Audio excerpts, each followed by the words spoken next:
everybody. Thanks for having me here at Net Profit. It's a big honor, and I'm really excited to be talking to you today. My name is Sylvia Gruber, and I'm the co-founder of a company called Rubybox. And my topic today is 7 startup sins. It's already up. So that I'll be sharing with you based on personal experience with Rubybox and basically a lot of what went wrong. Obviously, you can always come to me afterwards and I can tell you much more than the 7 sins, but it's the one I'll be focusing on today. And I hope that those of you who already are young entrepreneurs or want to become entrepreneurs, that you can take some useful tips away from these sins. So most of these are actually quite basic and personal, as mentioned, but I've learned that often simplicity is actually key, and getting the simple things right is often the most difficult and also most important. So, where's my clicker? So what is Rubybox? Rubybox, for those of you who don't know it, and there's a lot of males in the audience, so I think I have to explain a little. It's a monthly beauty box subscription for currently females, so all women that we are targeting, that receive a beautiful box that's filled with trial sizes from beauty brands delivered to their door every month. So if you wonder, like, how many beauty products could there possibly be for these women, again, for the male audience out there, there are about 500 product launches a year alone in South Africa. So there's really a wealth of beauty products, and women are all crazy about beauty products. So there is certainly a market for that, and the beauty industry is massive and compound annual growth rate of 11%. So it's a very interesting industry to be in. So this box is basically our core business that we send every month. A big part of our business is B2B, which is actually providing market research to the brands we work with, obviously sampling their products out, and also value-added marketing services for the brands, such as we have a beauty magazine where they can advertise, etc.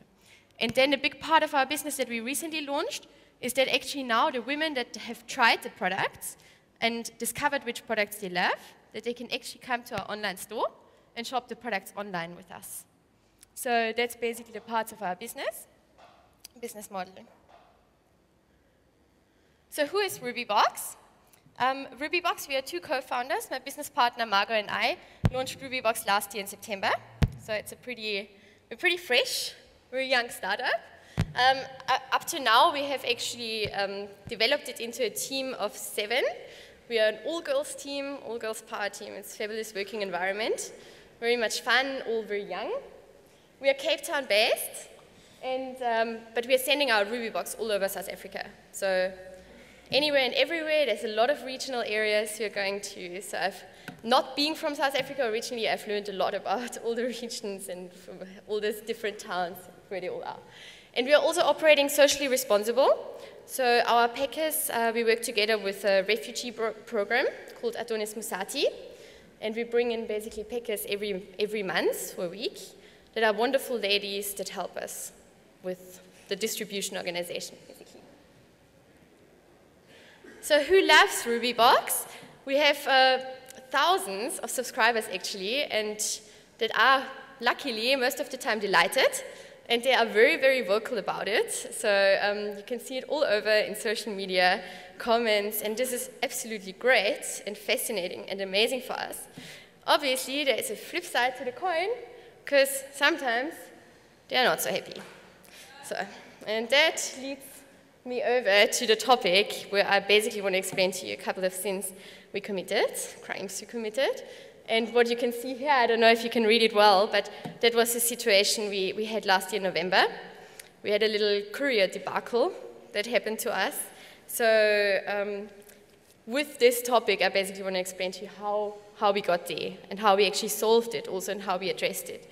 So our sin number 1 that we committed, saving on the wrong things. Yeah? We received courier costs are a major cost in our business. And we actually received an amazing quote from a courier company that already the alarm bells should have started ringing, because it was so much better. And we thought, okay, let's go for it. We can do a lot of savings. We went for it, and unfortunately, it just turned out really bad. You've seen on the previous slide, there was social media debacle all over. So we should have really been thinking twice about saving on the wrong things. So it's really, the tip here would be, don't scrimp on the core of your business. Pay peanuts and you get monkeys. really the alarm bells should have been ringing. If it's too cheap, really think about it twice, and especially if it's the core of your business, you really should think about it. And especially also your time, your personal time is worth a lot of money. So often I find that we, as entrepreneurs, we don't think about our own time, that it's so important to use it more strategically and to don't get too involved in operational matters too much where possible. So really, like in this case, we were confronted with so many comments and so much social media going on that we had to deal with. That was a lot of time wasted and a lot of time lost that actually cost us incredibly much money. So, but yeah, to be honest, I mean, it was a mistake, certainly, but sometimes, of course, you outsource matters, and sometimes even if you pay a lot to a service provider, it can go wrong. But what we definitely should have thought about is not changing too many things at once, especially not without the right infrastructure.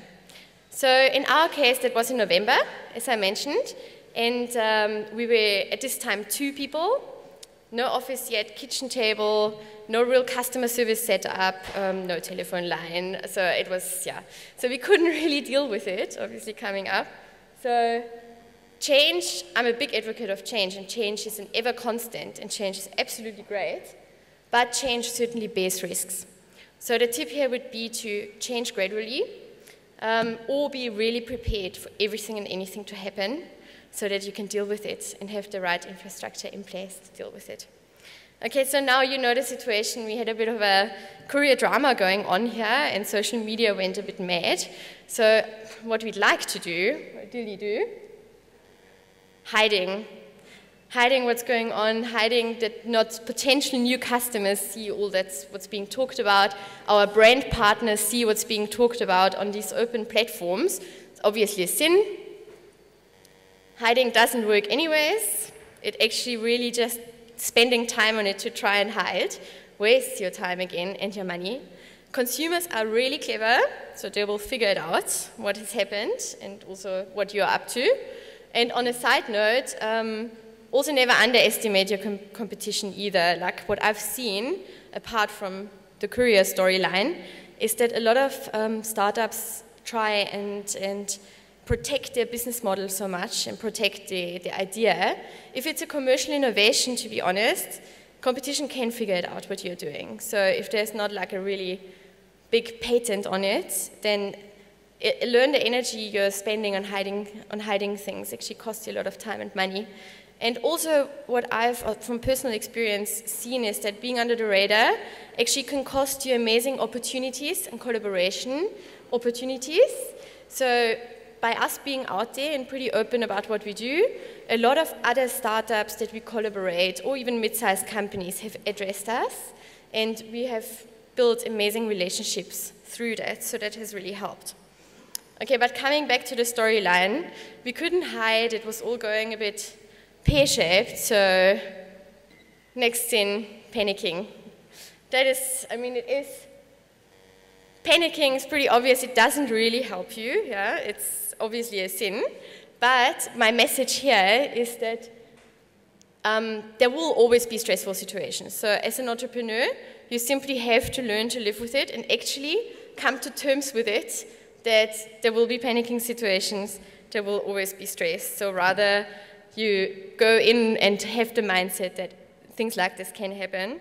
And also another message that I want to give is if you have a team, it's very important that you as an entrepreneur keep calm, even if you stress a bit innerly, but don't show it to the rest of your team, because you want them to stay calm and them to trust you and know that actually you have it under control. At least you have to seem like you have it under control. So what helped us in this situation is really to have a communicate mindset, in fact. And that really helped us. And other than the communication mindset, what helped us as well is that we, in this short period of time, have created a relatively strong brand and brand equity. So that actually, who we call rubies, so our consumers, a couple of them stood up for us on social media. So there were comments such as, oh, but they are trying, they are communicating, we love them. So that was amazing to see, and that really, really helped. So my next point, or sin, or tip would be don't undervalue the power of your brand and your equity, especially as a startup. I think certainly your brand is your equity, but as a startup where you don't have the big marketing funds or you can buy consumers, you do a lot of discounts or super offers, you can't really afford that because you don't have the money to do that. Really building a relationship, an emotional bond with your consumer can help you immensely, and in our case really did. And yeah, so really it led to people being loyal and identifying with us. So now we're sort of like back on track. Next sin slowly creeps in, thinking you know exactly how your product should be like. So you think you've got it all figured out, and you stop listening to who's the most important in this whole game, and that's your consumer. So listening and conversing with your consumer is absolute key and should be a constant, because also your product should constantly change, in fact, and it is constantly changing because environment constantly changes.